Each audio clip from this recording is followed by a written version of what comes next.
Esse vídeo é para você que já tem prótese de silicone e está pensando em aumentar um pouco do volume. Eu vou falar qual é a melhor época para você realizar esse procedimento. Olá, amigos do Clube da Plástica, tudo bem com vocês? Então, umas pacientes estão perguntando muito quando seria uma época ideal para você trocar o implante de silicone por um volume um pouco maior. Então, eu vou abordar essa questão começando falando que a paciente tem que sempre pensar que quando ela aumenta o volume do implante, ela acaba fazendo uma distensão maior do tecido mamário dela. Então, se ela já tem 1 grau de flacidez na pele acentuado, essa distensão do tecido por uma prótese maior pode vir a causar uma queda da mama.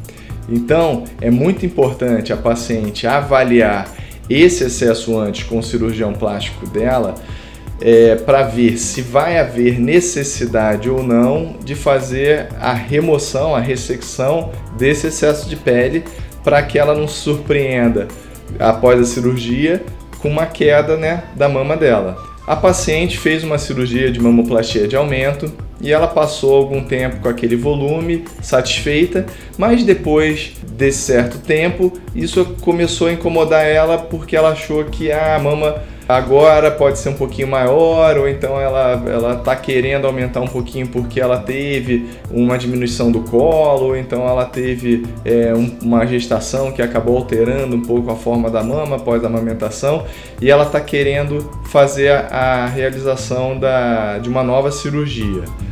O ideal, quando a paciente quer fazer o aumento da mama, é ela esperar no mínimo 1 ano após a primeira cirurgia. Isso porque é o tempo que leva para a maturação total da cicatrização, tanto da pele quanto dos tecidos internos.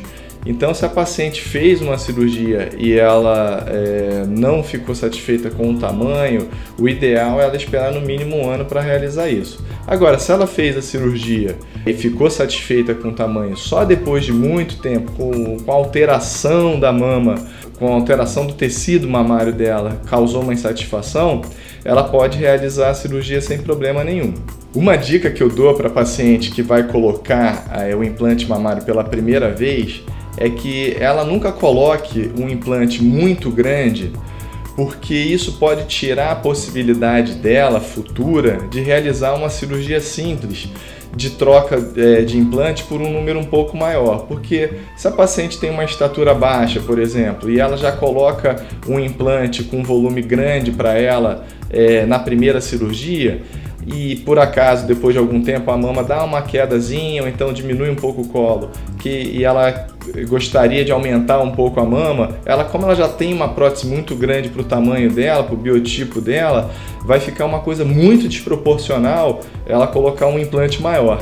Então, na primeira cirurgia é interessante a paciente colocar um implante que seja o volume dela, o ideal para ela um pouco para menos, porque daqui a 5 anos, por exemplo, 10 anos talvez, ela tem a possibilidade de botar 1 ou 2 números maior de prótese e não ficar uma coisa desproporcional para ela.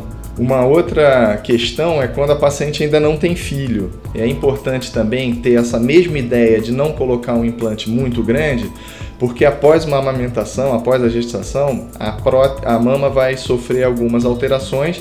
Se forem alterações pequenas, ela vai ter a possibilidade, depois desse período de gestação, de amamentação, dela colocar um implante um pouquinho maior, fazer essa cirurgia mais simples, que é só a troca do implante. Não vai ter que realizar uma mastopexia, uma mamoplastia, reduzir, tirar a pele. Ela só troca por um implante um pouco maior e ela vai continuar com a mama proporcional para ela. Se ela já coloca antes da gestação uma prótese grande para ela, depois da amamentação, provavelmente ela não vai conseguir botar uma prótese maior ainda, senão vai causar esse efeito desproporcional.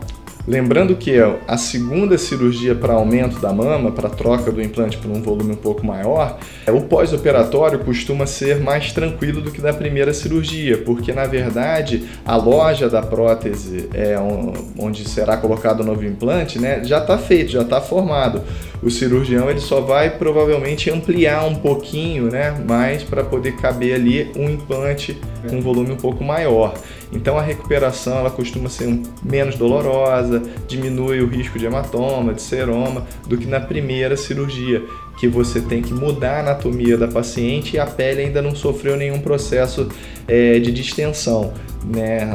Ela estava ali pequenininha e na primeira cirurgia ela sofre um processo maior de distensão. Na segunda, a pele já está distendida, ela vai sofrer um processo menor. Então a recuperação costuma ser mais tranquila. O tempo de cirurgia também, dependendo do caso, lógico, ele pode ser menor, porque o cirurgião ele já pula aquela primeira etapa, né, de construir a loja da mama. A loja já está feita. Se tiver que retirar a cápsula, né, mamária, fazer a capsulectomia, que é a retirada da cápsula fibrótica que o organismo forma em volta do implante, acaba prolongando um pouquinho mais o tempo cirúrgico, mas mesmo assim costuma ser um pouco menor do que na colocação do implante pela primeira vez. Então, amigos do Clube da Plástica, espero que eu tenha conseguido aí matar alguma dessas curiosidades sobre quando trocar o implante de silicone por um número maior. E continue se inscrevendo aí no canal, continue indicando o nosso canal do Clube da Plástica lá no YouTube para os seus amigos, tá? Para quem tem interesse no universo da cirurgia plástica. E semana que vem a gente volta com mais vídeos aí para você, tá bom? Doutor Ali, que na quinta vem com um vídeo novo também. Tchau, tchau.